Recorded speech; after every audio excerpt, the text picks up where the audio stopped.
Olá, boa tarde a todos. Voltamos então ao nosso 5º Encontro Paulista da Conferência de Segurança Alimentar e Nutricional, mais 2, que é um balanço das propostas que saíram da 5ª conferência realizada em 2015 em Marília.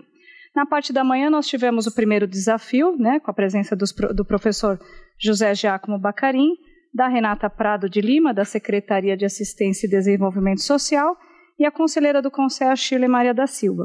Agora nós passaremos ao outro desafio. É importante lembrar que esses desafios eles fazem parte do Plano Nacional de Segurança Alimentar e Nutricional 2016-2019. Então foi uma metodologia adotada com a comissão organizadora para que nós abordássemos todas as propostas e todas as ações que saíram da conferência.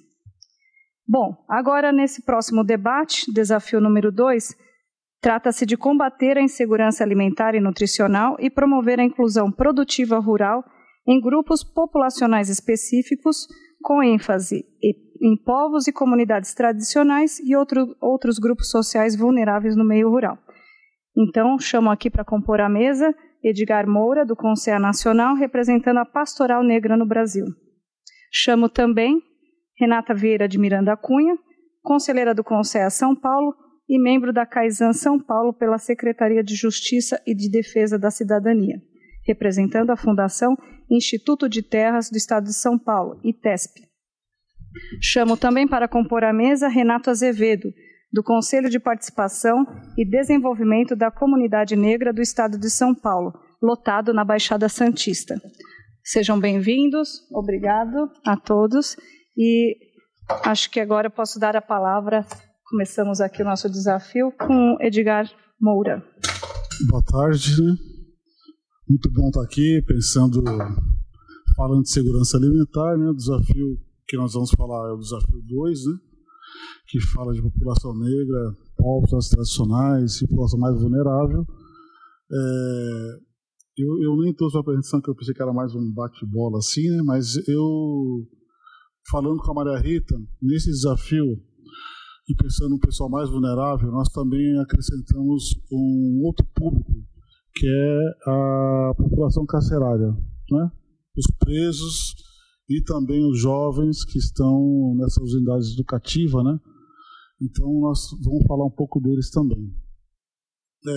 Pensando que segurança alimentar é pensar nessa diversidade, O Conselho, em 2015, falou do tema de comida de verdade no campo e na cidade, e trazendo esse direito humano à alimentação adequada, quais são os direitos dessa população que nós estamos falando, e de que população nós estamos falando. Então, é importante lembrar que a gente sempre pega as estatísticas e pega o IBGE, pega os dados do próprio IPEA, aí vai mostrar quem está mais em segurança alimentar. Sempre você vai olhar os públicos que são, ou o pessoal que vamos colocar assim, as comunidades tradicionais. Pensando em São Paulo, você tem comunidades quilombolas, você tem comunidades pescadores artesanais, você tem caboclos, você tem a população indígenas, você tem as comunidades de matriz africana, você tem a pessoa de povo de terreiro, tem essa diferença. Uma pensa mais a cultura Brasil-África, essa cultura e essa resistência do resgate dessa cultura africana. O povo de terreiro mais na religiosidade afro-brasileira. E nós vamos também, não podemos esquecer que nesse mais vulnerável você vai olhar que é a população mais periférica, Então eu foquei a minha palestra, a minha fala de hoje, lembrando que para a gente ir de encontro a uma boa alimentação saudável e adequada e resgatando esse direito humano que foi importante, a gente pode falar da Lei 11.346, da Lausanne, mas colocando que o Brasil tem que garantir, está na Constituição, o direito humano à alimentação adequada. Então eu gostaria muito que a gente pensasse que direito que é esse. Então nós, semana passada, fizemos a plenária do Conselho e discutimos que quando eu pego os índices da violação de direitos e violação de direitos humanos à alimentação adequada, eu tenho vários públicos, eu posso dizer que o meu filho que está na frente da televisão e toda hora é bombardeado com propagandas de alimentos que não é adequado, né? De alimentos que não é saudável, ele também vai ficando numa situação, ele recebe essa carga de propaganda. Então, nós falamos que esse público que está do outro lado da telinha também acaba não tendo direito de uma alimentação adequada, porque ele é bombardeado com propagandas de produtos não saudáveis, né? A gente pode falar do grande papel do IDEC e outras organizações, da história da rostulagem, da história da propaganda, né? Nós podemos falar dessa direito a uma alimentação adequada. Eu posso dizer também que nós deveríamos ter um controle melhor da história dos doces, dos produtos altamente processados, né, que somos contra, não é uma alimentação saudável com seu produto processado. Nós podemos dizer, pensando tudo em propaganda, como que fica um pouco invisível essa história de acesso à alimentação adequada e como nós somos vulneráveis a isso. É simples de perceber que quando você pega um momento festivo, por exemplo, vamos pensar na Páscoa, você começa a perceber quantas propagandas e quando você vai no mercado, quantos produtos de uma má qualidade, que não é chocolate, é muito mais açúcar, e que está ligado a um brinde, a um brinquedinho. Então, a gente pode, por aí, discutir que você tem um público mais vulnerável a ter acesso a um alimento de qualidade. E quando eu falo de direito a uma alimentação adequada, eu estou falando também disso. Eu estou trazendo esse propaganda para a gente pensar que vai muito mais além. Eu trago esse debate um pouco agora aqui falando de produtos orgânicos, por exemplo. Tá? Se a gente vai na periferia, no local mais pobre, vamos pensar aqui em São Paulo, nós temos o Vale do Ribeira, que tem uma região muito grande, forte de cultura, é uma região rica, mas tem o IDH abaixo. Vamos pensar a Zona Leste, aqui da capital, ou Zona Norte, a periferia como um todo. Você vai ver a dificuldade que é ter 2, 3 feiras livres na semana, que a gente possa consumir um produto mais fresquinho, um produto mais saudável. Você pode checar nessa região mais periférica quantos local que vai vender um peixe, por exemplo, né? Fresquinho, você também não vai ter. Então a gente começa a perceber que nesse debate da alimentação adequada, quando eu faço um paralelo, que eu estou na periferia, eu tenho dificuldade de acesso a produtos saudáveis. Quando eu estou mais perto do centro, na região mais rica, eu vou ter 4, 5 lojas de peixes mais fresquinho, eu posso comprar no Mercadão, que está no centro de São Paulo, eu vou ter acesso à feira de tarde, feira de noite, feira de manhã, eu vou ter acesso a várias feiras de produtos orgânicos, né? Então a gente tem que fazer um paralelo que nesse direito que nós conseguimos na Constituição, ela vai até de uma propaganda vinculada, seja no jornal, televisão, até realmente numa política pública que o gestor, seja ele estadual ou municipal, tem que garantir para nós, né? Então a gente começa a perceber, e eu falo de Sala da Feira, que para mim é o maior exemplo, né? Eu falo porque minha mãe, por exemplo, se ela mora no Sapopemba, para ela ir numa feira de orgânico, a mais perto, ela tem que vir aqui para o Parque da Água Branca, né? Então ela vai gastar 2 condições para vir, são 2 horas para vir, 2 horas para voltar. É mais fácil ir no mercadinho do lado e comprar um produto que não é orgânico, que a gente sabe que está com um grande índice de agrotóxico. Então, a população mais pobre, a população mais periférica, ela está em segurança alimentar, olhando assim de grosso modo, mas pensando no direito humano, ela não está tendo o direito de ter acesso a uma alimentação saudável, né? Eu quis tocar nesses pontos, porque eu acho que são exemplos mais fáceis de a gente entender. Eu posso dizer, então, que eu posso dizer que uma população, como eu falei, a população negra, que se ela é a maioria na periferia, então nós somos mais vulneráveis, porque o gestor público não nos dá condições de ter acesso a uma alimentação saudável. Eu vou numa comunidade tradicional, indígena, quilombola, a gente olha aqui de São Paulo, pensa no debate que acontece fora de São Paulo, é índio que morre, comunidades indígenas que estão morrendo. Nós vamos dizer, esse ano, por exemplo, já morreram mais de 17 quilombolas por luta da terra, vários indígenas na reforma agrária. Então, a terra também é o grande foco da alimentação, do direito a uma alimentação adequada, né? Se nós precisamos de ter alimento na nossa mesa, eu preciso de terra, né? E o debate da terra, se está com as comunidades tradicionais, que nós falamos aqui, dessas áreas vulneráveis, que nós listamos nesse desafio, então eu posso dizer também que a gestão pública, o Estado brasileiro, também nesse eixo da terra, acaba me levando a não ter uma alimentação, um direito a uma alimentação adequado. Isso, para nós, como nós estamos dizendo aqui, é uma política para todos, mas alguns têm acesso e outros não, nós estamos trazendo muito debate, e aí a gente, como pesquisador e membro do Conselho Nacional de Segurança Alimentar, eu, inclusive, que coordena a Comissão 5, que é a Comissão de Povos Tradicionais, a gente fez o debate só dizendo assim, podemos dizer que existe, nós sabemos que no Brasil existe racismo, bem camuflado ele existe, né? Fala que não tem, nunca viu, mas ele está aí para todo mundo ver, e quando eu falei de acesso, a gente percebe que um grupo tem acesso a uma política, o outro grupo não tem acesso. O debate da terra, pegando as comunidades quilombolas, indígenas, população negra, africana, isso é um racismo institucional. Isso está lá violando o direito humano à alimentação adequada, já que eu não tenho direito à terra, eu não tenho direito a produzir, eu não tenho direito a uma alimentação adequada e saudável. Eu posso trabalhar esse direito humano também pegando...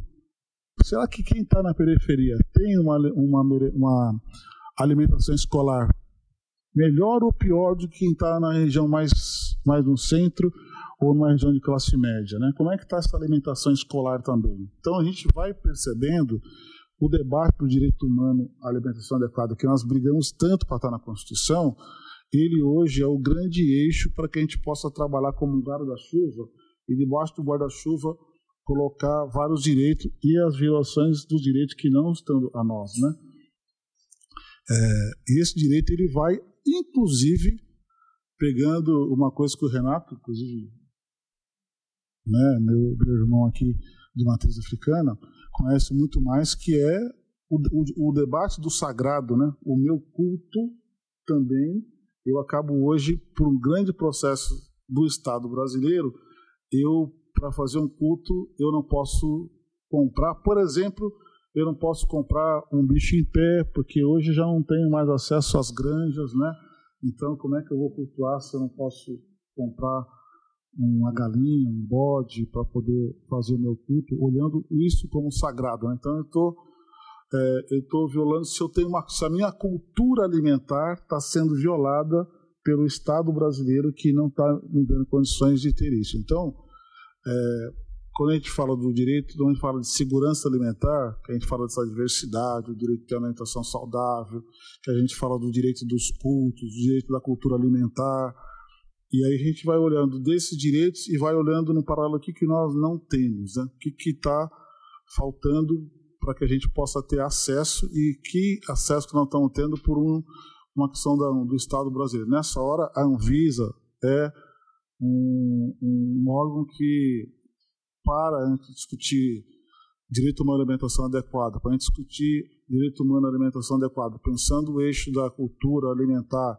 pensando o eixo do sagrado, pensando o eixo da religiosidade, eu vou dizer que existe ali um debate de racismo institucional, né? Já que tem uma instituição não me deixando ter acesso a um direito que é meu. Eu levantei esses pontos, eu achei que era melhor a gente entrar num debate dos direitos humanos, da alimentação adequada por aqui, e quando nós falamos que a gente ia colocar o tema das prisões, né? E aí fica uma pergunta para nós mesmos. Nós conseguimos entender qual é o alimento que está indo para as nossas escolas, nossos filhos estão comendo o que na merenda escolar? Né? Esse direito humano à alimentação adequada, que diz que é garantia de cultura, será que o meu filho, ou o filho de uma pessoa que é um indígena, que está lá numa comunidade perto da casa dele, será que a escola respeita a cultura indígena daquela criança que está lá, né, através da alimentação? Será porque que recentemente tivemos um grande debate aqui na cidade de São Paulo quanto à história do farinata, com a história da ração, né, e que quase foi distribuída por mais pobres, né? Isso também porque os mais pobres têm que receber um alimento que não é adequado, já que é um alimento altamente processado, né? E um outro não, né? Então, essas garantias de direitos e as violações de direito, quando a gente pensa no direito humano, né, que é esse desafio, a gente não pode perder de vista. Eu gostaria que a gente, hoje começou essa quinta mais 2, e a gente está falando, eu estou falando tudo isso, mas nós temos aqui um plano, né, que é o Plan-SAM, né? E a gente está dizendo que tanto o debate da manhã como o debate da tarde, esse nosso aqui, era importante que as pessoas que estão assistindo, nós vai no site, acessa o plano, olha os desafios que estão sendo discutidos esses dias até o final da conferência, o que está falando no desafio, o que está falando no Plan-SAM e o que de fato avançou, né? Então, no debate da terra, por exemplo, a gente sabe que no desafio que é promover uma alimentação, combater a insegurança alimentar e promover a inclusão produtiva rural em grupos profissionais específicos, com ênfase aos povos tradicionais e outros grupos, eu tenho que ir lá ver os planos que estão lá, né? O que avançou, o que não avançou, né? Por quê? Aqui é eu falo que é a nossa Bíblia, né? Para quem é católico, ou o nosso documento guia, como a gente pode chamar, mas nós vamos avançar muito no tema de segurança alimentar e no direito humano. Eu estou falando especificamente desse grupo mais vulnerável, se a gente conseguir no Plan-SAM. Então, aqui em São Paulo, vamos construir o Plano Estadual de Segurança Alimentar. Nós vamos ter que ter lá como é que nós vamos monitorar o plano, né? Então, nós estamos falando muito que nesse tema dessa comissão, nós estamos chamando e queremos um CISAM sem racismo. A gente acha que muito do acesso que nós não temos a uma política de direito humano e alimentação adequada passa, na sua maioria, por um racismo institucional, por ter direitos e, na verdade, o Estado brasileiro não dar condições de, né? Então, a gente quer muito discutir a nível nacional, inclusive, nós estamos chamando, né, entre nós, não é uma campanha, é uma conversa nossa mesmo, do CISAM sem racismo, mas com segurança alimentar e nutricional e saudável. E aí, quando eu falava disso, por que eu fui e voltei? Porque nós queremos saber também o que os nossos jovens que estão presos aí nas FEBEMs, nas unidades socioeducativas, a gente queira chamar, o que eles estão comendo lá, né? O que estão comendo os presos do sistema prisional do Estado de São Paulo? A alimentação, ela é adequada e saudável, né? Essas jovens que estão ali têm uma alimentação adequada e saudável? Mas então o direito humano é só alimentação? Esse guarda-chuva do direito humano, ele entra debaixo dele saneamento. Então eu quero discutir se as penitenciárias estão limpas, se o espaço que os presos estão, se o espaço que as crianças, os jovens que estão presos está limpo, tem saneamento, tem banheiro, tem águas para beber, tem água saudável para beber, tem uma higiene, né? Então veja que a gente pensa em falar de direito humano e por isso que a gente avança muito no que é segurança alimentar. E quando nós conseguimos colocar na Constituição, é porque nós sabíamos que o caminho para garantir esse direito é estar na Constituição e debaixo dele envolve saneamento, né? As regiões mais periféricas tem um bom saneamento básico. O Estado de São Paulo, a gente sabe de cidades que não tem saneamento, né? Se não tem saneamento, a ideia é que eu vou estar vulnerável a uma alimentação saudável, né? Eu vou ter problema de saúde. Então, esse foco específico desse grupo populacional, eu digo com muita certeza que todas as estatísticas, tanto os do IPEA, IBGE, os dados que a gente levanta, a PNAD, né, e até mesmo a PNAM, vai colocar que quem mais está o número de jovens em desnutrição, dentro das cidades tradicionais, tem uma grande população negra. Os mais vulneráveis. Vulneráveis aonde? Porque ele mora no fundo da leste, ou que ele mora na periferia, lá não tem água. Se não tem água, veja, lá está escrito, segurança alimentar passa pelo saneamento. Então, mais uma questão. Percebam, e tem até uma professora que fala isso numa pesquisa, eu vou no lugar mais distante, mais ruim de chegar. Né? A gente, inclusive, teve um caso recente de uma comunidade indígena, não lembro qual foi o estado, que começou a ter muitos indígenas com problema de amputação de órgãos e tal, foram ver, estavam consumindo mais refrigerante do que água. Né? Com isso, você vai trazer outras doenças. Né? Você pode ir no fundo da Zona Leste, onde eu moro. Eu não posso falar para o que eu moro ali. O mais longe possível, você vai ter dificuldade de ter uma feira. Você vai ter dificuldade de ter uma feira orgânica, uma feira tradicional, mas você percebe que lá todos os refrigerantes, todos os processados, chegam lá. Então, é nesse lance, de novo, que a gente quer chamar a atenção do acesso, né? E eu, às vezes, tenho que consumir um produto não saudável, porque é o que eu tenho para me consumir, não só, muitas vezes, pela questão do preço, mas pelas condições que eu tenho de acessar, de ter acesso ao produto. Né? Então, eu queria parar um pouco por aqui, mas levantar da importância, parabenizar o Conselho Estadual de Segurança Alimentar, parabenizar a Rudinéia, a Maria Rita, né? Para mim é uma grande satisfação estar com o Renato, com a outra minha amiga do Fest, né? Renato, né? E Renato. Os dois, RR, né? Estão aqui com o RR e eu digo que é uma ação importante usar essa tecnologia para fazer quem está longe de acompanhar o debate, conseguir discutir esses dias que nós vamos estar aqui, mas chamar a atenção de vocês também nessa tecnologia, acessar o site do Conceia, né? E é fácil, www.conceia.org, isso vai o presidente da Conceia Nacional, o site do Conceia Estadual, né? SP, para que a gente possa ter acesso a documentações, a documentos, que possa também nos ajudar onde eu esteja, para fazer o debate e também a gente tentar propor políticas de segurança alimentar para o prefeito, discutir com o legislador, o seu vereador está perto de você. Né? Agora, eu não sei se o Conceia Estadual está com esse documento, né? A gente chegou lá na plenária, né?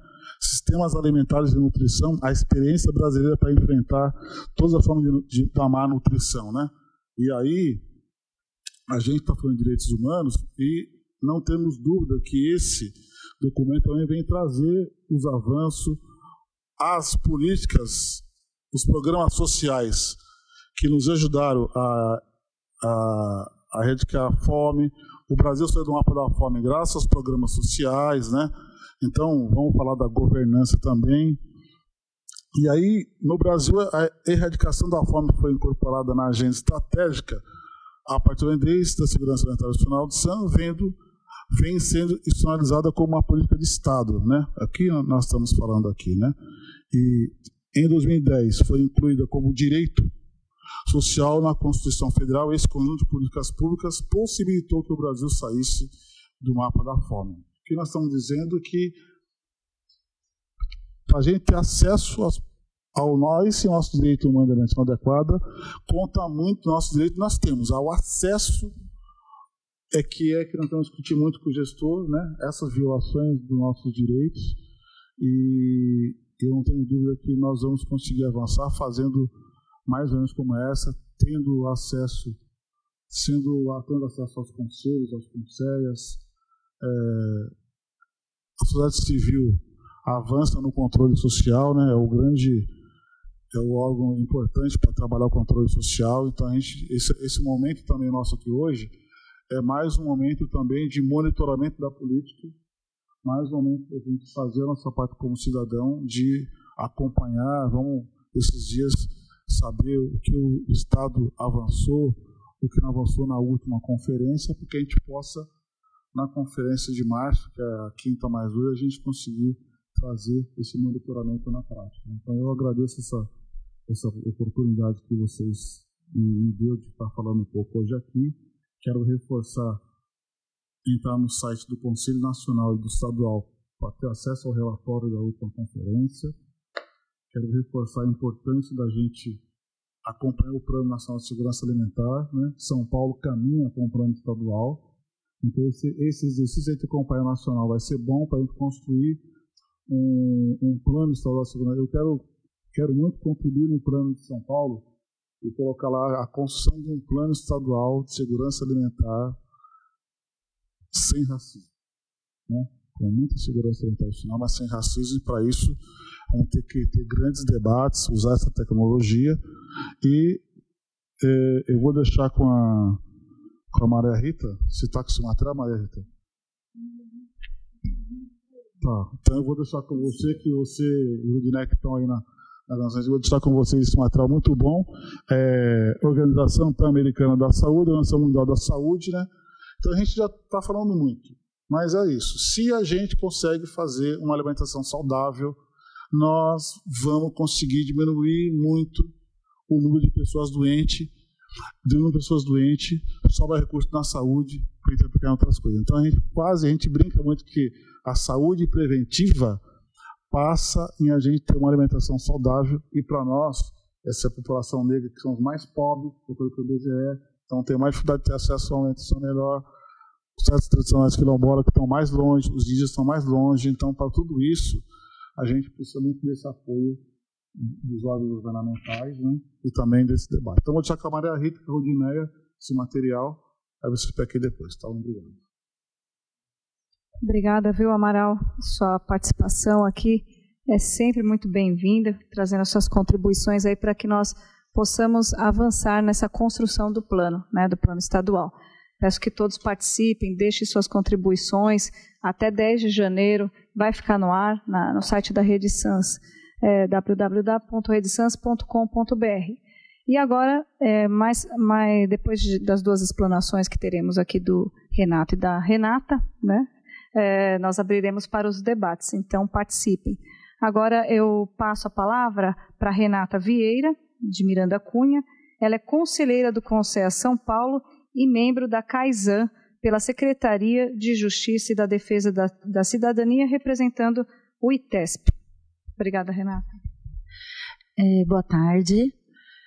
Gostaria de agradecer na pessoa da professora Maria Rita, sempre muito querida e atenciosa, e ao Conselho São Paulo pelo convite, né? Trago o abraço, né, do secretário da Justiça e da Defesa da Cidadania, né, doutor Márcio Fernando Elias Rosa.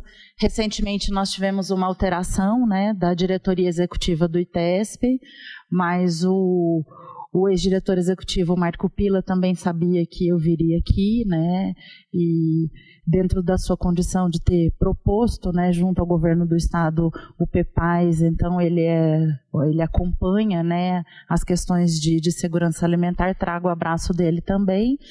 Marco Antônio Silva, que é o representante do Conselho, o titular, diretor de desenvolvimento da Fundação ITESP, não pôde estar presente, mas também manda um abraço e parabeniza pelo evento, e o atual diretor executivo da Fundação ITESP, Gabriel Veiga, que traz muito da sua experiência, né? Nós estamos fazendo uma dobradinha.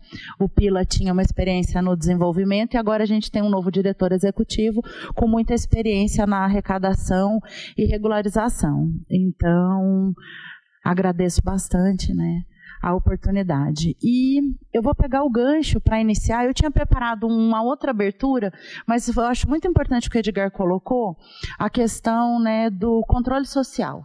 Então, de que forma a sociedade ela vai exercer, né, essa função tão importante, né, que é o controle social, de monitoramento, participação da construção de políticas públicas, né? e se ela não tem a informação. Então, eu acho que o maior papel que hoje eu represento aqui, quanto Estado, é trazer a informação de quem nós somos, o que o ITESP faz, né? Então, a Fundação Instituto de Terras do Governo do Estado de São Paulo é responsável pela política agrária estadual, né? E vocês vão falar assim, nossa, Renata, mas o ITESP ele faz reforma agrária? Não. Reforma agrária é uma prerrogativa da Constituição, mas nós temos a prerrogativa, né, da construção de políticas agrárias. E o governo de São Paulo possuía um montante enorme, né, de terras devolutas, e que a partir da década meados da década de 80, né, o governo Franco Montoro, ele trouxe a concepção de uma política de valoração de terras públicas através da implantação de assentamentos rurais, né? Então, e a partir daí, o governo de São Paulo, ele passa, né, a traçar os pilares de uma política agrária estadual. E ao longo, né, de todas essas décadas, né, nós viemos assim aprimorando essa política estadual. Então, eu vou dividir com vocês os trabalhos que vêm sendo feitos.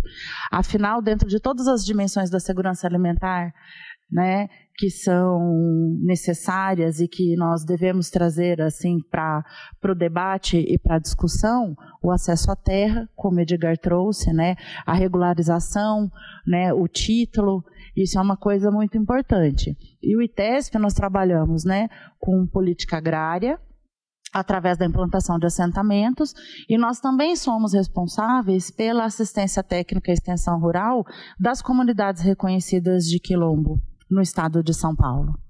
Então, eu trouxe uma apresentação para vocês que vem de encontro com a nossa missão institucional e para atualizá-los, né, de tudo que foi sendo feito, né, nessas últimas gestões. Então, como eu disse para vocês, a nossa missão institucional, promover o ordenamento fundiário, a democratização do acesso à terra e o desenvolvimento rural sustentável. Eu trouxe um mapa de São Paulo para que vocês possam visualizar onde o ITESP está presente. Então, nós estamos presentes, né, praticamente em todas as regiões do estado e, além de construirmos política agrária, de auxiliarmos no reconhecimento, elaboração de RTC, né, com relação às comunidades tradicionais quilombolas. Hoje nós também, eu posso estar divulgando para vocês que nós ganhamos as chamadas públicas de assistência técnica e extensão rural do INCRA, da região noroeste e oeste. Então, nós ficamos praticamente, né, essas áreas federais, né, de implantação de assentamentos de reforma agrária serão, a partir de 2018, também área de assistência técnica da Fundação ITESP. Isso. E dentro desse processo de construção e aprimoramento, muitas leis foram instituídas, né? O governo de São Paulo, à luz aí da consolidação de programas do governo federal de mercado institucional, como o PAA e o PNAE, o PAA trouxe uma mudança, né, no cenário da hortícola, né, do estado de São Paulo, né? Então, a partir da sua implementação, né, nós podemos assim vislumbrar uma diversificação, né, principalmente nos projetos de assentamento. E a partir dos resultados, né, do PAA que nós acompanhamos, a Fundação ITESP tem um instrumento censitário de levantamento de produção, que é a caderneta de campo, e a partir dali, né, nos deu subsídio, porque o Estado de São Paulo não construiu a sua política pública de mercado institucional, né? E aí entramos em contato com a CAT, né? E começamos aí a fazer toda uma articulação envolvendo várias instituições, a Casa Civil, as principais unidades compradoras, a educação, a saúde, a administração penitenciária, né? E fazer toda uma política de convencimento e de construção de uma política de mercado institucional estadual. Foi difícil, né, num estado preponderante aí muito conhecido pelo agronegócios, você dialogar com as principais compradoras, né, no sentido de que, sim, a agricultura familiar paulista tinha produto para oferecer, e isso podia ser visto tanto nos levantamentos do ITESP quanto no LUPA, que é o levantamento da CAT, e também com o sucesso dos programas de mercado institucional, né, o PNAE, que estava sendo implementado, e o PAA, que já tinha valores consolidados e grupos inseridos. E aí, a partir de então, o governo ele assumiu isso, né, como bandeira, ele falou, não, nós vamos construir. E fizemos o PEPAIS, o Programa Paulista da Agricultura de Interesse Social, que, como eu disse na última reunião, ele é um programa novo, nós temos ainda assim, muitos desafios de operacionalização, né, com relação ao próprio modo, né, que o Estado compra, mas ele está em eterna transformação, eterna mudança, é gerido por uma comissão gestora, né? Quem depois se interessar, nós temos dados mais precisos, nós temos informações muito interessantes com relação aos próprios reclusos, né, no sentido de agradecerem por conta da qualidade dos produtos que estão sendo utilizados na alimentação deles, que era muito diferente. Acho que a gente pode ter um momento depois que as pessoas tiverem uma curiosidade sobre isso, acho que é uma experiência bacana de ser dividida. E também, dentro, né, dessa consolidação de uma política agrária, 5 novas leis foram criadas nos últimos anos, né, impulsionando esse trabalho. Então, nós tivemos a Lei do Pontal, que regulariza as terras devolutas estaduais em até 15 módulos fiscais. Nós tivemos... aqui embaixo eu coloquei os recursos acessados pelos PEPAIS, que hoje está na ordem de 15 milhões. A Lei Paulista, né, de assentamentos, como eu disse para vocês, em 1985, né, na época do governo Montoro, ele criou toda a legislação de como com relação ao plano de valoração de terras públicas, né, que seria a implantação dos assentamentos. E agora a gente vive um momento onde a Lei 16.115 ela veio para estar atualizando, né, de acordo com o nosso momento atual e a evolução, né, dessa política agrária, 4957, e essas leis precisavam de regulamentação. Então, a regulamentação veio com o decreto 62.738 de 2017, que também institui, né, dentro da política agrária paulista e consolida o PEPAIS Família. Então, nós temos um Programa Paulista da Agricultura de Interesse Social, uma política de mercado institucional do governo do Estado e dentro do ITESP um programa, o PEPAIS Família, com esse olhar sobre as famílias e as comunidades que são atendidas pela Fundação ITESP. A Lei do Vale do Ribeira e do Alto Vale, que regulariza até 15 módulos fiscais em terras devolutas estaduais no Vale do Ribeira e no Alto Vale. A Lei Terra por Terra, projeto de lei que altera o artigo 9º da 4.925. Essas legislações, elas trazem procedimentos administrativos para facilitar o que está em litígio judicialmente do ponto de vista de arrecadação e regularização fundiária.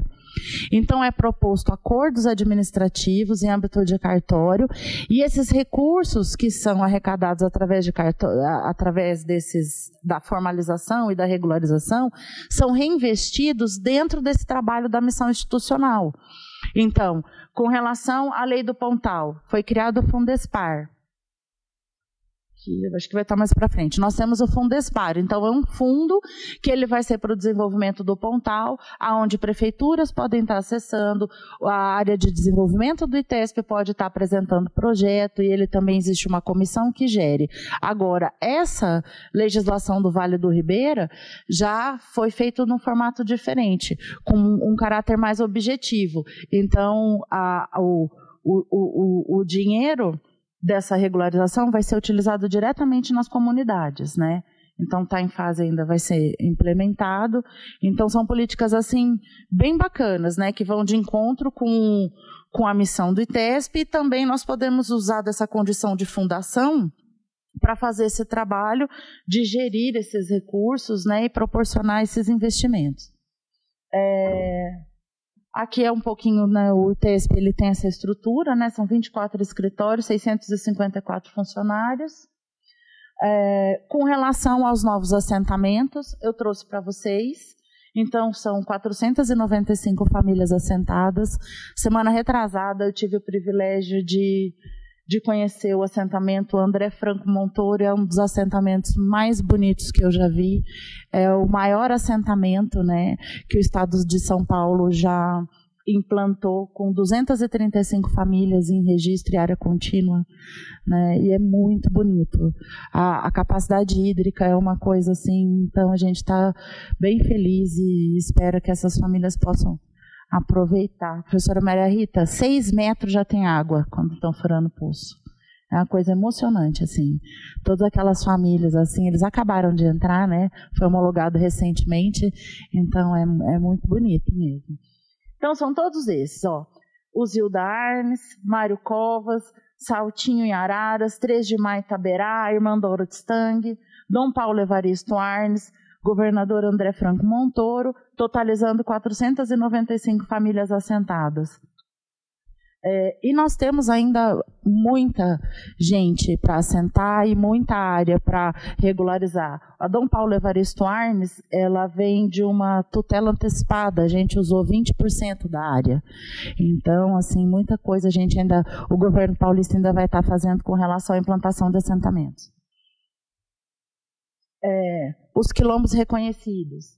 Né? Dentro desse trabalho, o ITESP ele tem uma antropóloga que realiza esse trabalho de RTC e auxilia no reconhecimento das comunidades. Então, nós tivemos aí, de 2010 para cá, 142 famílias. Né? Então, tem mais essa. Eu não sei se Biguazinho foi reconhecido, tá? Depois eu verifico essa informação para vocês. E... como eu disse, né, além desse trabalho, né, de política agrária, né, e de arrecadação, regularização fundiária, nós também somos responsáveis, né, por uma assistência técnica e extensão rural, né, e que essa assistência técnica e extensão rural, ela possui as premissas, né, que foram instituídas pela Diretoria de Desenvolvimento, Produção Sustentável, Geração de Renda e Cidadania. Nós atuamos hoje, né, em 139 assentamentos estaduais e 33 comunidades remanescentes de quilombos, totalizando 8.514 famílias. Né.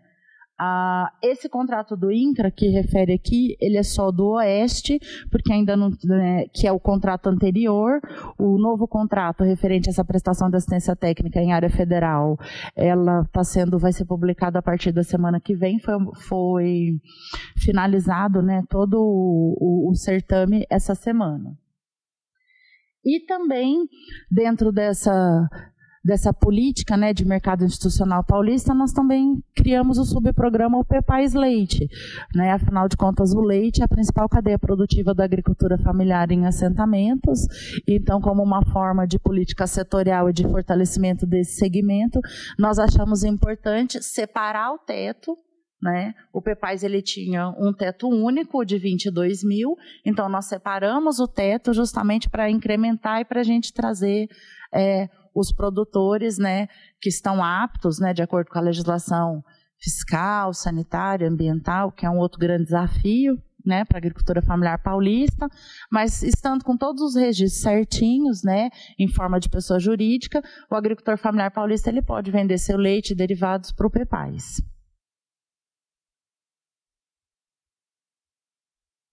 Bom, acho que o meu tempo acabou, né?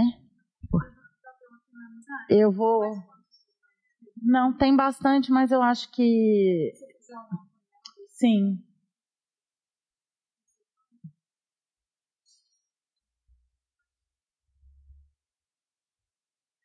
Bom, meu tempo já acabou, eu estou à disposição, né? E eu penso assim, o ITESP ele vem consolidando através da criação e inovação, né, das legislações relacionadas à política agrária, e eu penso que esse é o papel que o Estado, dentro, né, das suas caixinhas e dos seus departamentos, né, nós buscamos fazer parcerias, nós buscamos implementar ações que envolvem outras instituições, né? Então, o PEPAS, ele é um programa que ele veio, que a Secretaria da Justiça abraçou, levou para o governo do Estado, mas ele é um programa para o agricultor familiar paulista, ele não tem um recorte para o público assentado, para o público quilombola. Então, dentro dessa missão, né, nós fazemos regularização fundiária rural, né, regularizamos áreas, né, para poceiros, para ribeirinhos, mas nós também fazemos, né, regularização fundiária urbana, e nós entendemos assim que é por isso que a Fundação Instituto de Terras do Governo do Estado de São Paulo está numa secretaria tão especial que é a Secretaria da Justiça e da Defesa da Cidadania, onde a gente pode estar trabalhando essas questões do acesso à terra, a questão da produção, da comercialização e também discutindo raça, etnia, diversidade, né? Porque o desenvolvimento, né, são todas essas dimensões e todos esses pilares. Então, em nome da Secretaria e da Fundação ITESP, eu finalizo. À disposição para mais informações. Nós temos muitos dados e estamos aqui para colaborar, para fazer esse monitoramento, contribuir e ajudar aí nesse processo de construção de um plano estadual. Obrigada, Renata, pela participação. Renata também, que representa a Kaizen, né, Renata? Está na Kaizen. Então, é um momento de construção, né? Esse trabalho em equipe intersetorial. Vamos passar agora para o Renato Azevedo, do Conselho de Participação e Desenvolvimento da Comunidade Negra do Estado de São Paulo, lotado na Baixada Santista. Seja bem-vindo, Renato. Muito obrigada aí pela participação. É uma honra e um prazer estar aqui, né? Em nome do Conselho da Comunidade Negra do Estado de São Paulo, presidente Ivan Renato Lima, que tem se esforçado para poder discutir as questões, várias questões que atingem a participação e desenvolvimento da comunidade negra no Estado de São Paulo, que está alargado para discutir, na verdade, todas as questões da igualdade racial. Eu sou advogado e, na verdade, parte da minha explanação eu vou usar nesse lado, porque eu tenho mais tempo de advocacia do que produção de agroecológica, mas eu também sou um produtor agroecológico que vim trazer um ponto de discussão aqui que eu vi que os meus colegas, pela densidade do assunto, na verdade, a gente passou ao lado. Eu estou muito honrado de estar do lado da Renata, de estar do lado do Edgar, o nosso Amaral, né? Porque são pessoas que estão trabalhando firmemente nisso há anos, sabe? Não é uma coisa de ontem, de agora. Nós temos aí todo um trabalho que está sendo desenvolvido no Brasil desde a ECO 92, que vem sendo trabalhado e perpassado e avança e volta. Nós realmente alcançamos no governo, principalmente no governo Lula, no governo Dilma, a saída da situação da condição de miserabilidade no alimento, né? Mas a gente tem aí ataques, como bem lembrou o nosso amigo Edgar, de uma maneira frontal em mídia. Hoje agro é pop, né? Mas agro é pop, você percebe que o agro é pop, o sistema agrário que nós estamos sendo bombardeados, ele vai em direção ao agronegócio.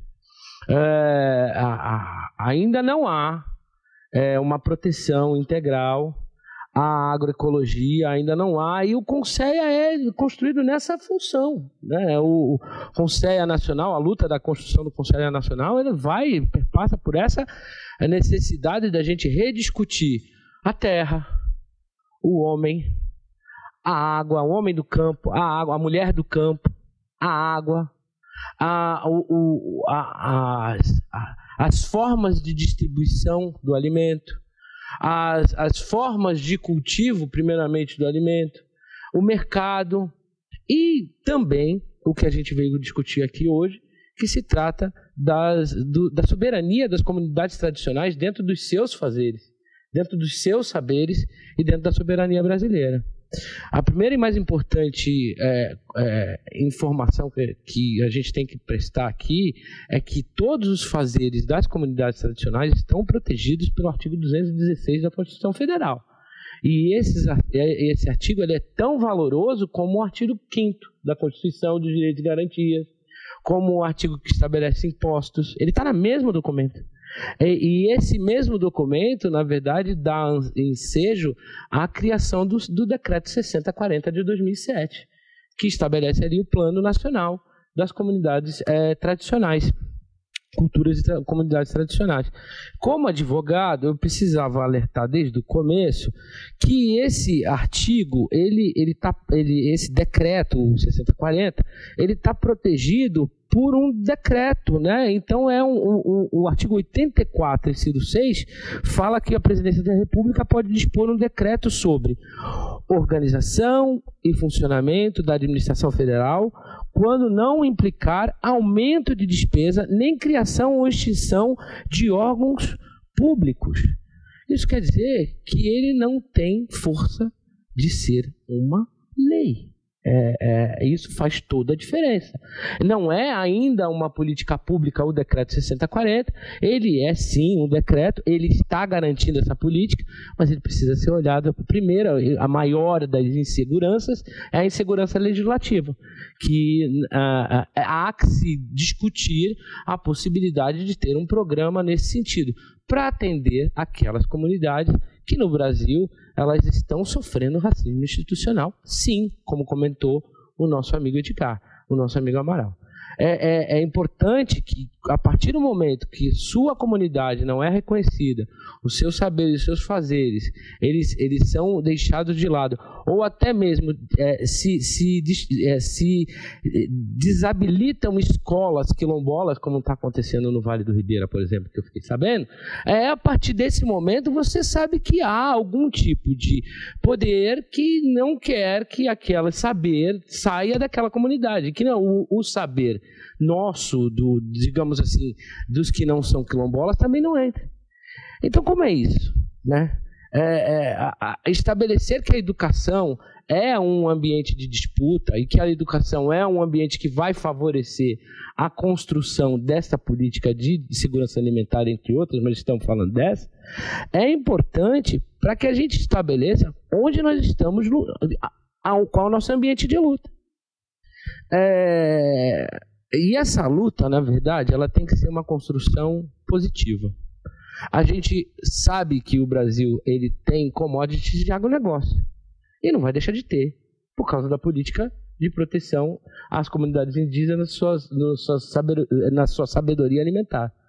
Mas pode emprestar parte desses investimentos, que na verdade são colocados à disposição, como bem falou Renata, estão em construção, a partir do momento que você tem uma planificação de onde você tem que atacar, de onde você quer atacar. A segunda insegurança, a primeira foi jurídica, a segunda insegurança é a visibilidade.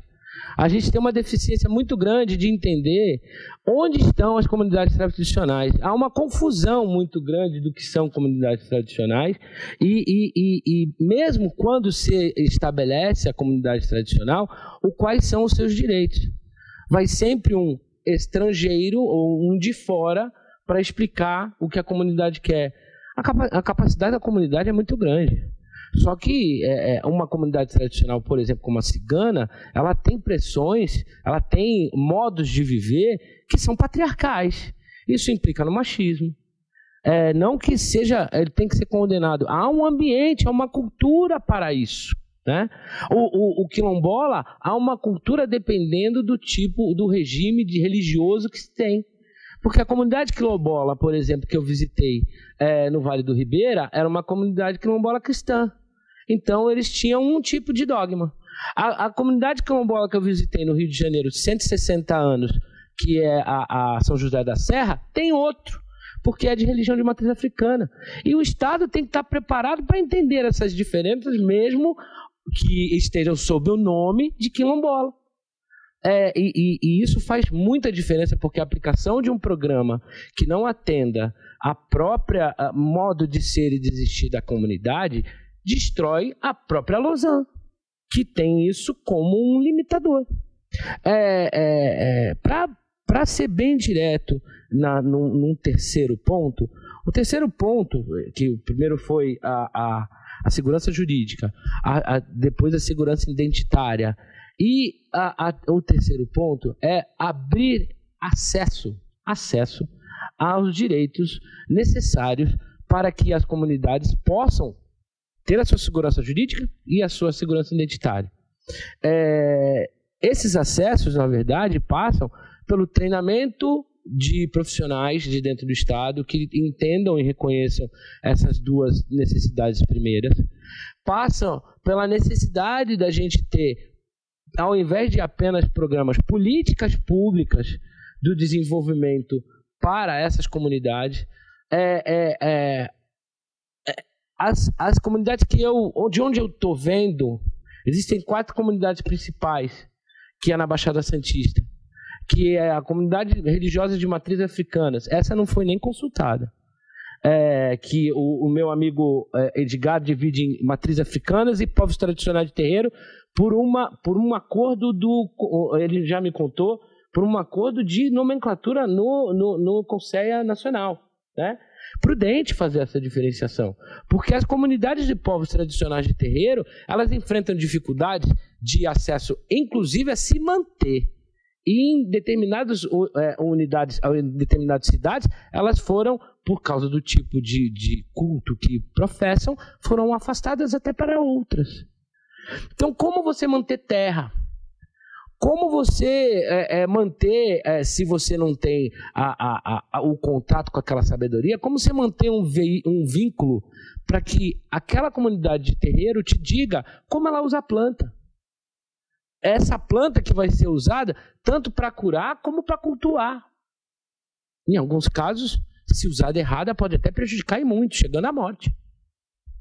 Então, como é que a gente pode fazer com que um assentamento cigano, que na verdade é uma área de passagem, você tenha a segurança alimentar adequada dentro dos modos de vida dele? É um desafio muito grande. É um desafio que tem que ser dividido com toda a sociedade. A sociedade, primeiro, tem que acreditar que essa inserção dessas pessoas, desses povos, é um direito humano à alimentação adequada, além de outros, mas especificamente o que estamos falando aqui. Então, se você reconhece que um judeu tem uma restrição alimentar determinada para a carne de porco, por exemplo, você tem que reconhecer que nas diversas religiões de matriz africana há também restrições alimentares. Então, na hora do preparado de uma escola pública, que eu vou fazer um grande parêntese sobre escola pública. Com relação à escola pública, eu acredito bastante que a gente precisa rever as estratégias de trabalho, porque eu fui gestor do contraturno educacional numa cidade de 200 e poucos mil habitantes, que é São Vicente, e me alimentei tanto na escola pública estadual como na escola pública municipal. Nas duas faltava tempero, nas duas faltava sal, às vezes só tinha bolacha. Então, são desafios que cada município, e que esses desafios estão dentro dos orçamentos públicos, que a gente viu aqui que não tem outra, desde o começo não tem outra linha orçamentária, tendo até que se fugir na área da pesquisa para esses concursos de nacionais, né? Por causa da falta de linha de pesquisa orçamentária, linha de finanças para pesquisa. Me pediram para falar sobre a insegurança. E assim, nesses 3 aspectos, eu acho que inseguro está. Insegurança jurídica, insegurança identitária, insegurança de acesso e de abastecimento. Tá bom. Mas falar só de problemas não vai trazer nenhuma solução a ninguém, a nada. Há 4 anos, de uma forma bem concreta, e para combater o racismo, para combater a intolerância, a gente vem trabalhando numa pesquisa chamada Vivência Ancestral. Dá para botar no mais ampliada? Perfeito. Tá, isso é São José da Serra, tá? É um quilombo de 160 anos de idade que foi instalado lá um programa que andou muito bem enquanto teve recurso, chamado Programa Paz. né? Que era um incentivo a pequenos produtores a trabalhar com a terra diretamente. Produção agroecológica integrada sustentável. Ela foi criada a partir do raciocínio do senegalês, que é o Ali, né? Um senegalês que trabalhou junto com o Sebrae, no Brasil inteiro, financiado pelo Banco do Brasil. E o Ali, muito querido, ele teve um parceiro, um colaborador chamado Alexandre Nascimento. Alexandre, por sua vez, eu conheci há 4 anos atrás e colocou essa ideia de trabalhar em rede, de trabalhar com a interdependência das culturas para a fertilidade do solo, porque era algo importante para saber aonde é que cada espaço poderia ser cultivado e de que forma. Ele tem a perspectiva de estar sempre trabalhando com a água. A água é o nosso direcionador. Aliás, a água é essa que, dentro do que a gente está discutindo aqui, a água e o solo são os dois maiores e mais importantes elementos que a gente tem para poder tocar. Então, a perspectiva da água, a perspectiva do clima e do solo, né? Milhões de anos que você leva para fazer o solo, na verdade, a gente tenta com esterco de galinha, e consegue, com esterco de vaca, e consegue, com esterco de porco, e consegue acelerar o processo do solo, tá? Rapidamente, transformar aquele espaço que era um espaço não arável em um espaço numa mandala em que se desenvolve esses alfaces lindos que estão aí, repolho, couve. O que isso tem a ver com o sistema penitenciário, por exemplo? Antes de chegar no sistema penitenciário, há uma série de punições de menor potencial privativo, tá?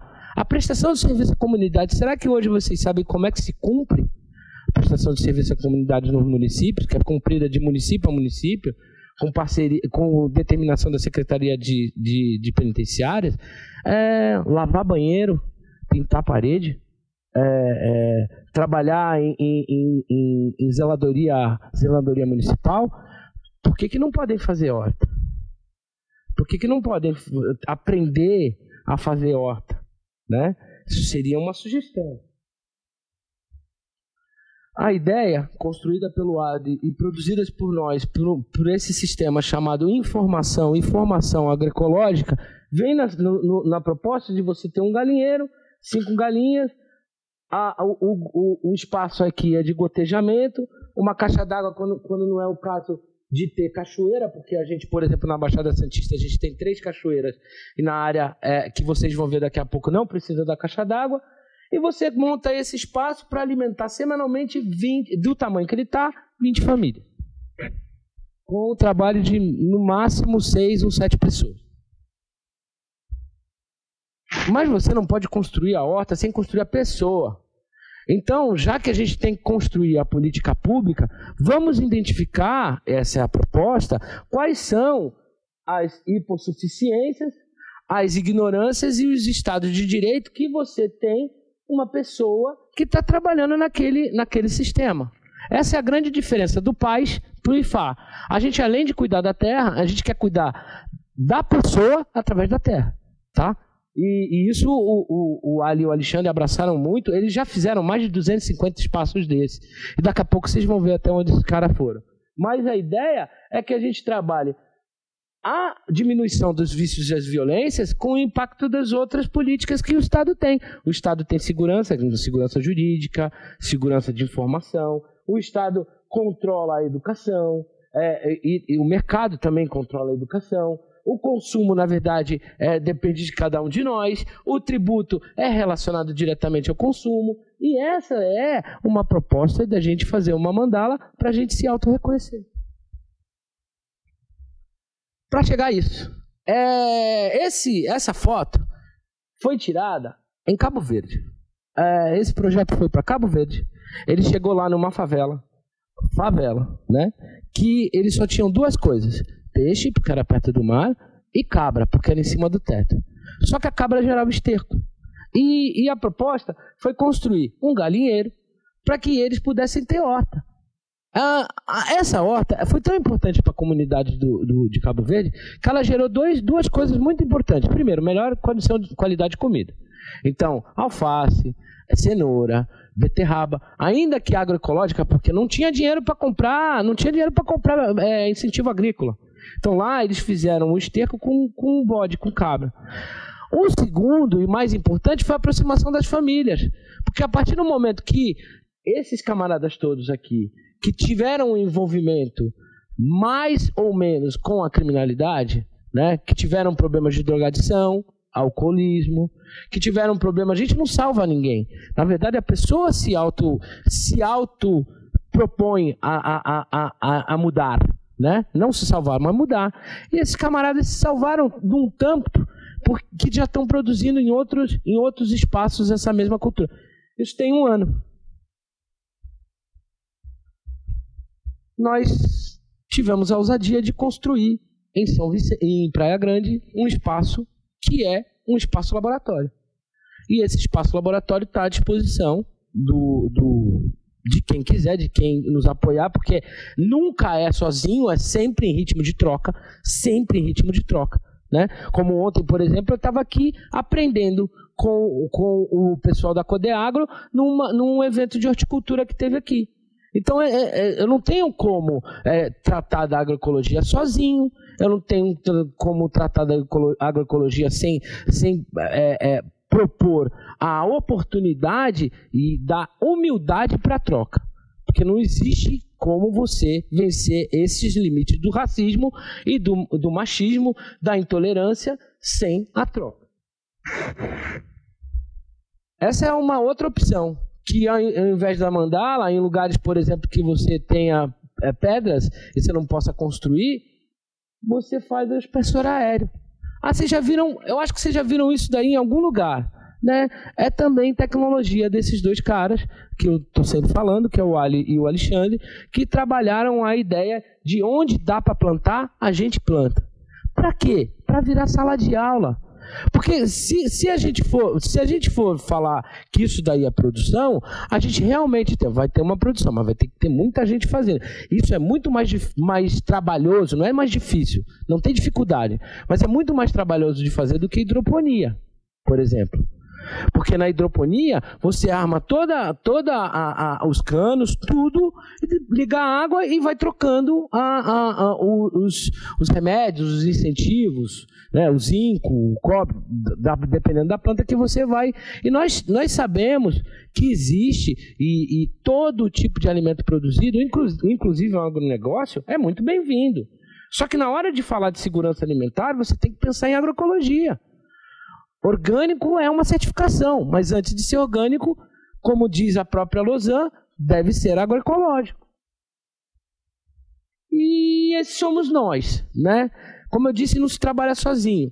Queremos, na verdade, ser mais uma reflexão de uma construção que está há muito tempo sendo feita, que começa lá na Guerra Mundial, na Primeira Guerra Mundial, onde as pessoas pensavam em soberania para poder construir silos, né? Talvez até muito antes, na hora que um reino fosse guardar a sua comida, já se pensasse naquele modelo de segurança alimentar. Mas o de hoje não é esse. O de hoje, na verdade, é você garantir a vida humana com qualidade, saudável, sustentável em relação à natureza e principalmente com quantidade e qualidade adequada para todo mundo. Tá bom? Obrigada, Renato. Doutor Renato, foi uma aula, hein? De todos. Muito obrigada. Agora nós vamos abrir para as perguntas, né? Então, as perguntas aqui dos participantes e também os que estão nos acompanhando pela web. Temos alguma pergunta? Não? E professora Maria Rita? Eu gostaria de ouvir do Renato, não sei, talvez não tenha mas eu tive a oportunidade de participar algumas vezes de encontro no Vale do Ribeiro. O Vale do Ribeiro, a gente sabe que é uma região que concentra muitas comunidades quilombolas. E me impressionou muito saber que tem comunidade de lá que está há 80 anos tentando o título da terra. E eu sei que no estado de São Paulo tem muitas comunidades tentando o título da terra. Qual é o tamanho disso? Quantas pessoas estão esperando o título da terra no estado de São Paulo? Professora Maria Rita, eu sou da área de desenvolvimento, a gente tem uma assessoria de quilombos, mas eu posso verificar essa informação. Eu não tenho. Eu tenho, por exemplo, o número do cadastro, a gente tem um sistema de cadastro, né, de novos beneficiários para assentamento. Então, hoje nós temos um cadastro com 12 mil cidadãos inscritos, mas para acessar aos assentamentos. E aí eu peço desculpas que, de fato, o contingente, né, dentro dessas comunidades tradicionais que estão aguardando, né, o título, eu não sei. Mas é verdade, são muitas comunidades, né, e a gente trabalha, tem vários RTCs prontos, inclusive que precisam ser atualizados. Do que eu acompanho, não sou especialista da área, mas a gente tem, eu acho que, 2 grandes desafios, né? As áreas, né, que estão dentro de parques, né, reconhecidos, né, pelo governo do estado como parques e tal, e também essas áreas assim que também envolvem áreas devolutas, né? Então, que tem aí uma briga fundiária grande, mas eu me comprometo a trazer esse número. Foi até uma roda de conversa que o Conselho fez lá na região do Vale, porque havia uma preocupação, inclusive, do Ministério Público. Eu cheguei a fazer parte de um grupo de trabalho do Ministério Público, o Dr. Paulo Arantes, que queria sensibilizar os promotores ali da região, porque você tocou numa coisa muito importante, que é a questão dos parques, né? E a roda de conversa lá do Vale era a agrobiodiversidade que exclui o homem. Por quê? Porque essa comunidade está aí há 100 anos e, de repente, tem uma lei que diz que ele não pode mais produzir ali. E que ele não é dono da terra, de uma terra que ele está aí há 100 anos. Então, eu não sei, assim, e talvez, como eu disse, eu não espero, não acho que você tenha que dar conta dessas informações, mas eu acho que o nosso plano de segurança alimentar tem que dar conta desse tipo de problema, né? Sim, eu queria só dividindo um pouco, né? Então nós temos assim esse grande problema de regularização, e em um dos slides eu trouxe uma informação que é com relação à autorização para implantação de hortas. E o que isso significa? As comunidades do Vale do Ribeira, né? Nós dependíamos, né, de autorização para a utilização da terra, para fazer a roça, né? Então foi construído um procedimento, né, para que, através do acompanhamento, de assistência técnica, extensão rural, de análise de impacto, mas dentro de um procedimento mais simplificado, se eu não me engano, houve autorização de 485 hortas. Então, assim, esse é um fato, assim, marcante mesmo, né, na história daquela região, que é uma região de proteção, é área de Mata Atlântica, sabe? Então, eu fiquei tão feliz, assim, e também, né, os projetos de microbacias, então, Barra do Turvo, algumas coisas que envolvem agregação de valor, e a implantação de algumas estufas, que vieram justamente após essas autorizações. Então, eu estou contando isso justamente, assim, para fortalecer o que foi colocado, né, dentro dessa condição que muitas vezes, você regulariza a comunidade, e por uma situação ambiental ou por uma situação de confrontantes e com a área de parque, eles acabam não tendo a condição de desenvolver uma determinada atividade econômica, alguma coisa que tenha resultado da sua própria cultura. Então, mas que devagar, né, eu recebi essa notícia e fiquei muito feliz, né, porque eu estou há 13 anos na Fundação ITESP, e eu sempre dentro da área de produção. Então, nós sempre acompanhamos essa dificuldade toda da implantação de roça, né, assim, certinha, autorizada. Então, assim, eu acho que é uma notícia bacana. Mas essa outra informação para construção e esse levantamento me propõe até a trazer. Nós temos antropólogas que trabalham diretamente com isso, e também uma assessora técnica de quilombos, que eu acho que são pessoas que vêm, assim, a colaborar, a contribuir, que estão sempre em contato com o Ministério Público e que estão dentro desse processo de construção aí.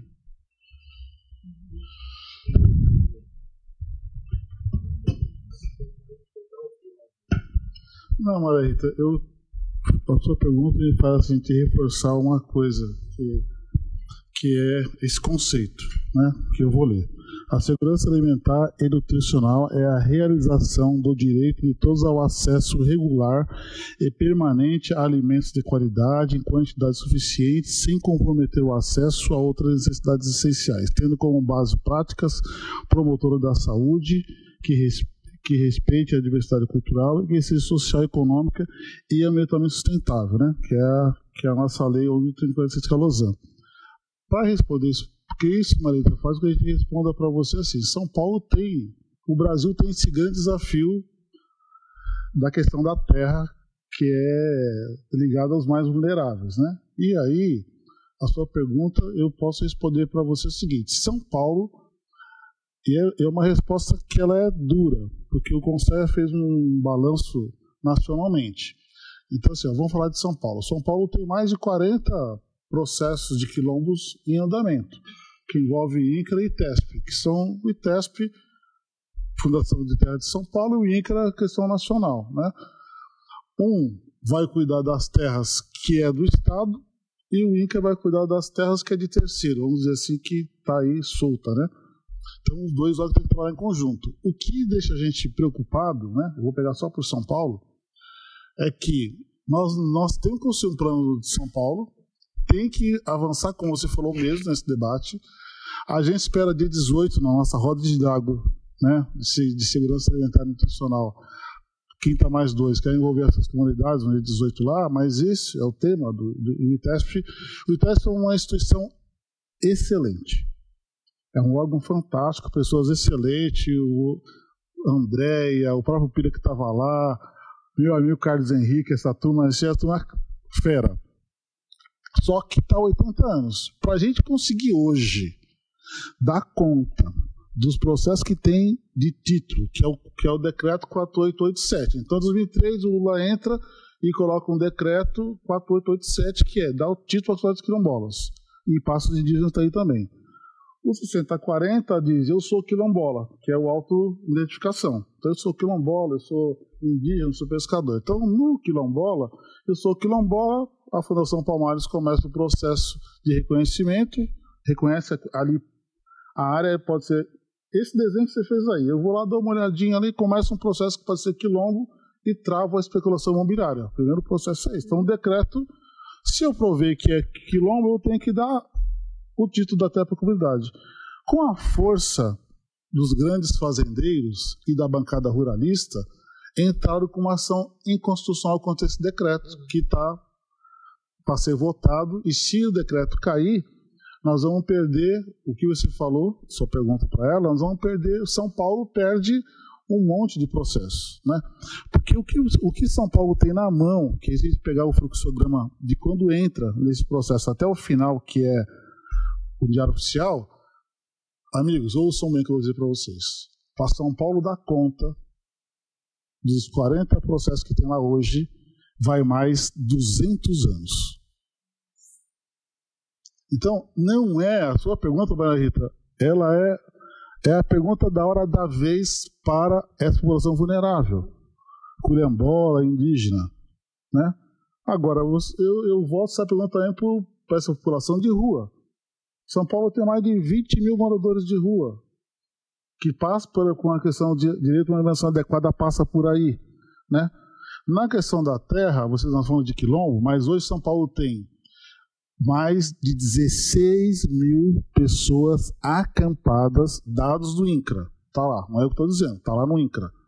Então hoje está no INCRA, São Paulo, foi para o MDS e INCRA Nacional.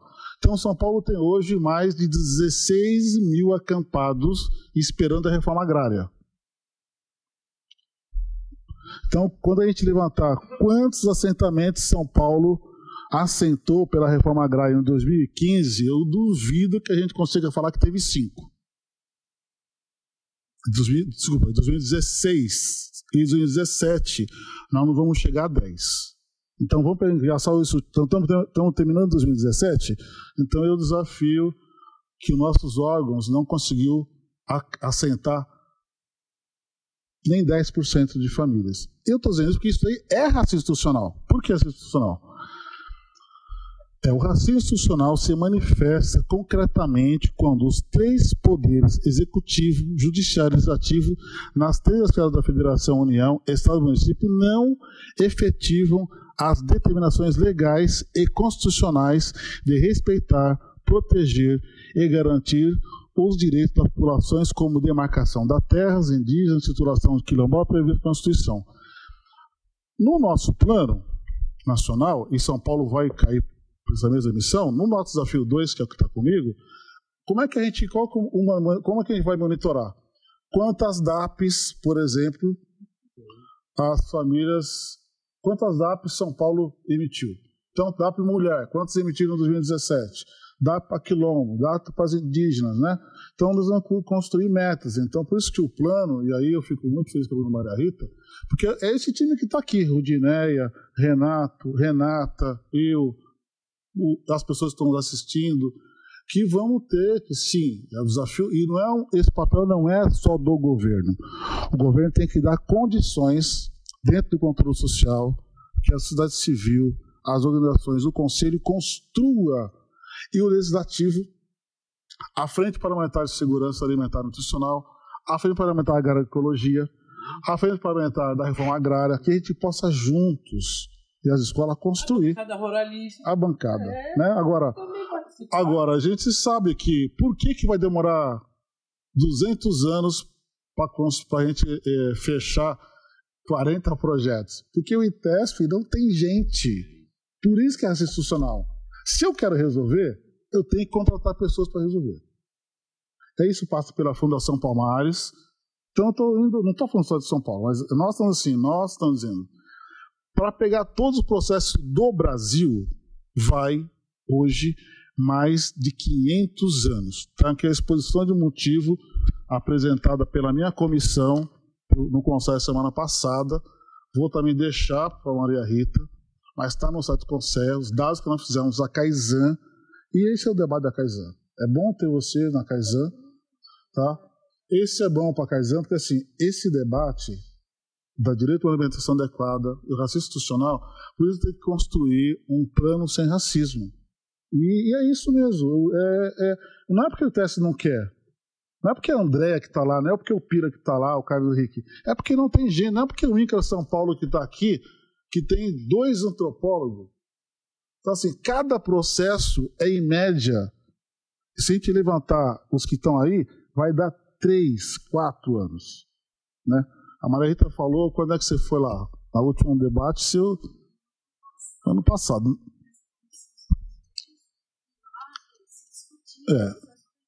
Exatamente. Então, nós estamos nessa caminhada, né?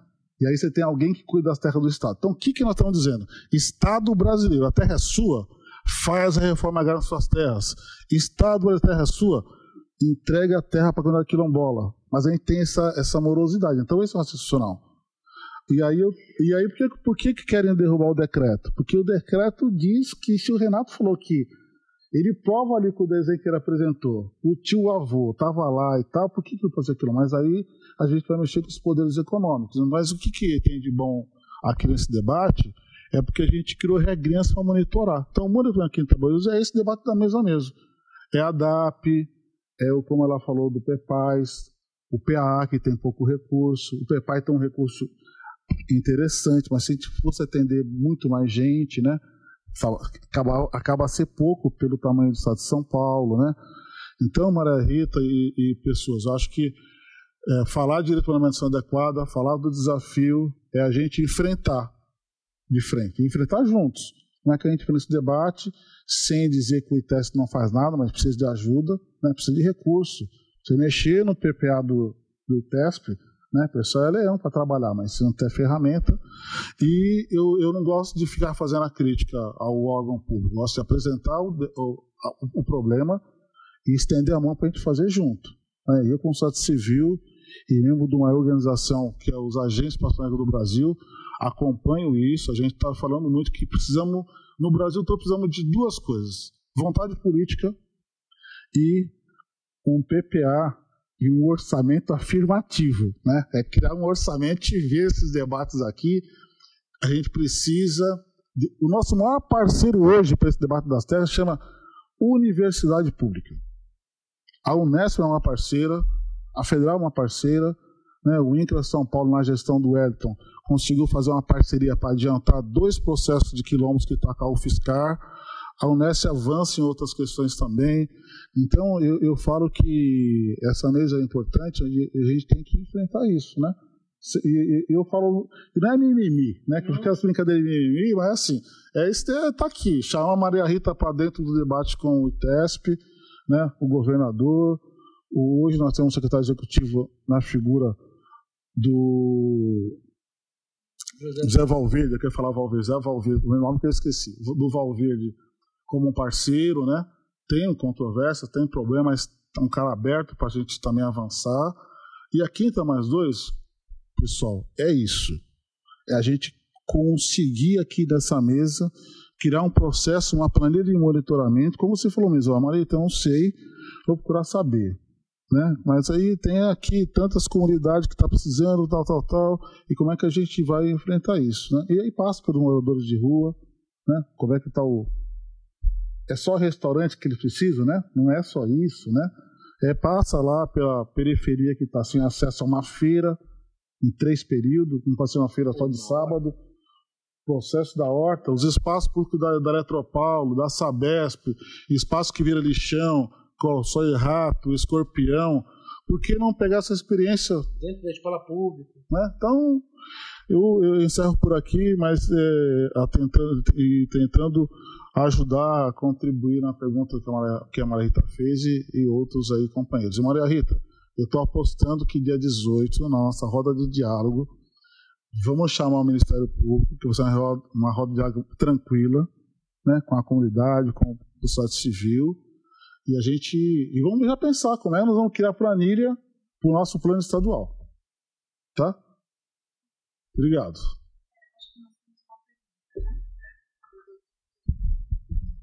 Vamos parar com isso de doutor, por favor. Não.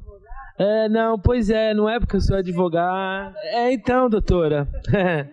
Não, é muito mega interessante porque dá a oportunidade de falar do terceiro setor.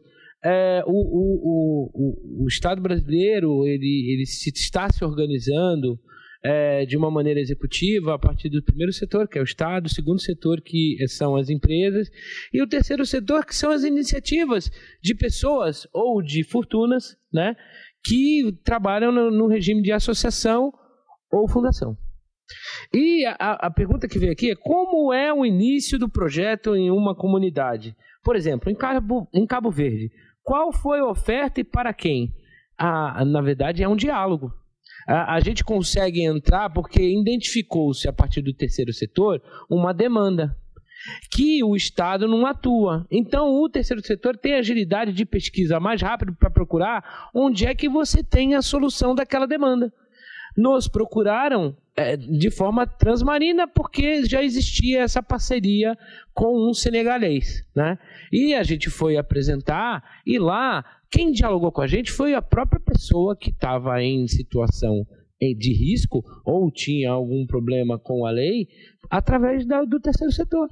Então, organizou-se uma viagem, essa ONG, essa entidade, né, essa entidade não governamental, essa associação, fez essa combinação e a gente foi até lá e fez essa aproximação com a sociedade. É importante dizer que não existe mágica, você tem que chegar no território e conhecer gente do território. Não adianta você chegar lá com um mirabolante plano para resolver todos os problemas que você não vai conseguir nada. Na verdade, você nem entra. Então, acho que, como eu disse Edgar, a gente tem várias experiências acumuladas aqui que certamente devem ter começado do mesmo jeito. Como é que você começa a pesquisa? Ambientando o seu território. A partir disso, nos foi dada a permissão porque havia um interesse. Então, qual é a ambientação do território? Qual é o segundo elemento depois da ambientação do território? É a vontade. É a vontade. As pessoas já tinham a predisposição, a vontade. Não adianta você colocar uma pessoa que manja de tecnologia e não gosta de horta para fazer horta. Não vai nunca acontecer. A pessoa vai ficar olhando para aquilo, aí vai lá, a primeira minhoca que passar ela vai dizer que é cobra. Então, assim, não pode. A gente tem que ter a sensibilidade de também ouvir as pessoas. E a escuta ativa é o terceiro elemento muito importante nessa história. Então, a vontade, né, a ambientação e a escuta ativa é que faz com que os projetos deem certo. Né? E foi o caso de Cabo Verde e está sendo o caso lá em Praia Grande também. Agora, no caso de Praia Grande, não é uma horta comunitária. Na verdade, é um espaço de pesquisa que a gente, na Baixada Santista, está fazendo. Por quê? A Baixada Santista tem o mesmo clima do Senegal. A gente conseguiu identificar isso, inclusive de cartas históricas. E não tem um trabalho, e assim, por favor, ITESP, abraça a gente, né? Que seja desenvolvido para identificar a nossa ZEE. A Zona Econômica Ecológica da Baixada já está delimitada desde 2013. Tem áreas, tem boas áreas para poder haver produção e pesquisa. Só que não há uso ainda. Eu percebi no mapinha que a Baixada Santista não estava... Vamos estreitar isso, vamos nos ajudar. Tem gente que eu acho que pode, e a Jace sabe bem, a Ruth sabe bem, que tem gente na Baixada Santista com muita vontade de trabalhar, e o CRSAM eu acho que é o melhor caminho para a gente fazer esse trabalho, que é a Comissão Regional, que é ligada ao Conselho São Paulo. E com isso eu encerro.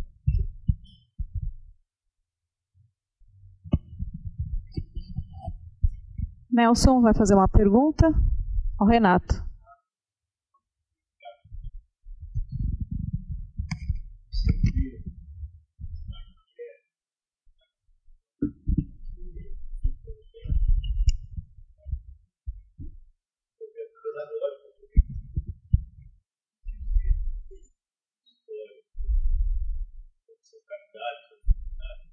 Também para poder fixar aquilo que realmente é perfeito, dando cuidado com isso.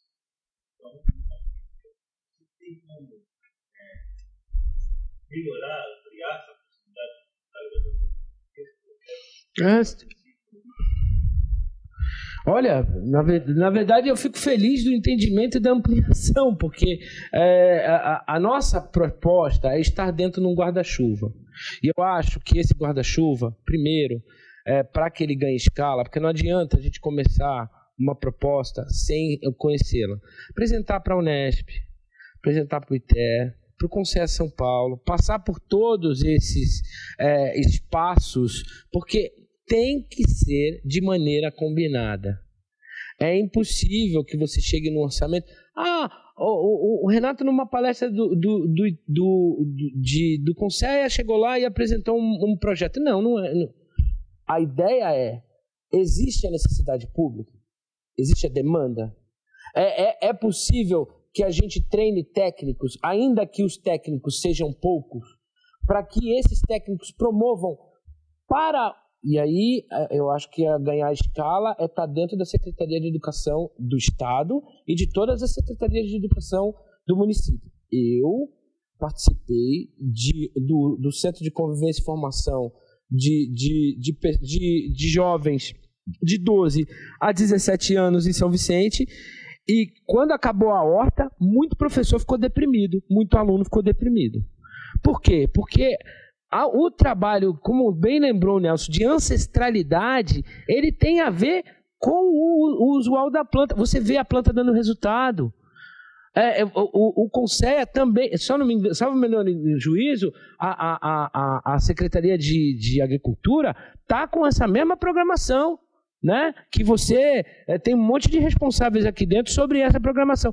E a gente precisa usar para terminar, eu acho que vou simplificar. Se cada aluno de 6º ano pode levar um feijãozinho no algodão para casa, por que ele não pode levar cebolinha, salsinha? Por que ele não pode levar aquilo que depois ele pode trazer de volta para a escola para servir como tempero? Será que a gente não pode articular com as secretarias de Educação, Assistência Social e Saúde para a gente fazer que a escola ela não só produz alimento, como produz sabor? Então, fica aí a questão.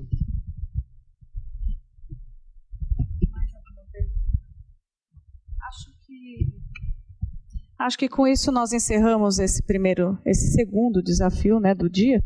E agradecemos a todos vocês, em nome do Conselho São Paulo.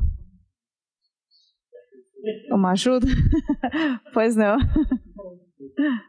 Não, pensando nesse direito à alimentação adequada, eu fui a semana passada numa roda de diálogo em Ilhabela, que foi uma boa roda de diálogo de pescadores artesanais, né?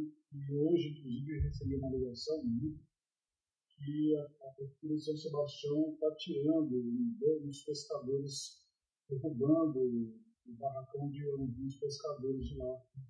E pediram ajuda, eu ia estar aqui, né?